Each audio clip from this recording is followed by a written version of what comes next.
চলতি বছরের জুন মাসে মক্কায় পালিত হবে পবিত্র হজ। প্রতি বছরের মতো এবারও হজ যাত্রীদের টিকা দেওয়া শুরু হয়েছে। মহকুমা প্রশাসন ও স্বাস্থ্য দপ্তরের যৌথ উদ্যোগে শনিবার চাচল সুপার স্পেশালিটি হাসপাতালে টিকাকরণের শিবির করা হয়। চাচল মহকুমার রতুয়া ও হরিশ্চন্দ্রপুর সহ 6টি ব্লকের হজ যাত্রীদের টিকা দেওয়া হয়। প্রশাসন সূত্রে জানা গিয়েছে, এই বছর মহকুমা এলাকার মোট 221 জন হজ যাত্রী রয়েছেন। গত বছরের তুলনায় সংখ্যা এবছর অনেকটাই কমে গিয়েছে। এদিন টিকাকরণ শিবির পরিদর্শন ও হজ যাত্রীদের শুভেচ্ছা জানাতে যান রাজ্য সংখ্যালঘু উন্নয়ন দপ্তরের চাচলের ফিল্ড সুপারভাইজার শেখ আফসার আলী ও চাচল 1 পঞ্চায়েত সমিতির সহকারী সভাপতি জাকির হোসেন। শিবির পরিচালনার দায়িত্বে ছিলেন চাচল সুপার স্পেশালিটি হাসপাতালের সহকারী সুপার আরিফ শাহ, শান্তনু কর্মকার, ত্রিদীপ মাইতি ও হাসপাতালের চিকিৎসক শুভাশিস বড়ুয়া সহ অন্যান্য স্বাস্থ্যকর্মীরা। চাচল সুপার স্পেশালিটি হাসপাতালের super incharge doctor Mohammad Samim বলেন, সুষ্ঠু পরিবেশের মাধ্যমে টিকা প্রয়োগ করা হচ্ছে, কারো পার্শ্ব প্রতিক্রিয়ার অভিযোগ পাওয়া যায়নি। মূলত আমি আমার দপ্তরের পক্ষ থেকে আছি, আমি যেহেতু WBMDFCর ফিল্ড সুপারভাইজার। এটা প্রতি বছর হজযাত্রীরা যারা হজ করতে যান, আমাদের হজ কমিটির পক্ষ থেকে এখানে ভ্যাকসিনেশনের প্রোগ্রাম রাখা হয়। ভ্যাকসিন নিতে আসেন হজযাত্রীরা, হজে যাওয়ার আগে এটা নিতেই হয়, বাধ্যতামূলক।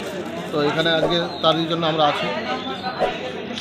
এই বছর সব থেকে কম হজযাত্রী হজে যাচ্ছেন আমাদের মহকুমা থেকে, মাত্র 221 জন হজযাত্রী এবছর যাচ্ছেন। মানে প্রতি বছরের তুলনায় এবছর খুবই কম, জানি না কেন, আবেদন খুব কম পড়েছে। আর এখানে ভ্যাকসিনের সাথে সাথে তাদের জলখাবারের ব্যবস্থা করা হয়েছে। সুন্দর একটা পরিবেশে ভ্যাকসিনের প্রোগ্রাম চলছে। আপনার পরিচয়? Sheikh Afsar Ali, field supervisor, WBMDFC। Basically আমাদের ব্যবস্থা করা হয়েছে যে যারা হজে যাবেন, যে সমস্ত হজ যাত্রী, হজ পিলগ্রিমস, তাদেরকে যে ভ্যাকসিনেশন আমরা দিই, তার মধ্যে মেনিঙ্গোকক্কাল ভ্যাকসিন এবং ওরাল পোলিও ভ্যাকসিন, এটা ম্যান্ডেটারিলি দিতেই হবে। আর ইনফ্লুয়েঞ্জা ভ্যাকসিনও যাদের খুব comorbid condition, age above 65, diabetes আছে, সুগার আছে বা হয়তো কোভিড হয়েছে, তো তাদেরকে আমরা ইনফ্লুয়েঞ্জা ভ্যাকসিনও দিচ্ছি। আমরা এখানে সুন্দর ব্যবস্থা করতে পেরেছি। ওনাদের একটা হালকা টিফিনের ব্যবস্থা, বসার ব্যবস্থা, অজু করা, নামাজ পড়া, আমাদের সমস্ত রকম ব্যবস্থা আমরা করেছি। 11টা নাগাদ আমরা শুরু করেছি, পিসফুলি চলছে। প্রত্যেকে ভ্যাকসিনেশন দেওয়ার আগে সমস্ত রকম মেডিকেল চেক আপ করে, সমস্ত রেকর্ড যাচাই করে তারপরে আমরা ভ্যাকসিন দিচ্ছি।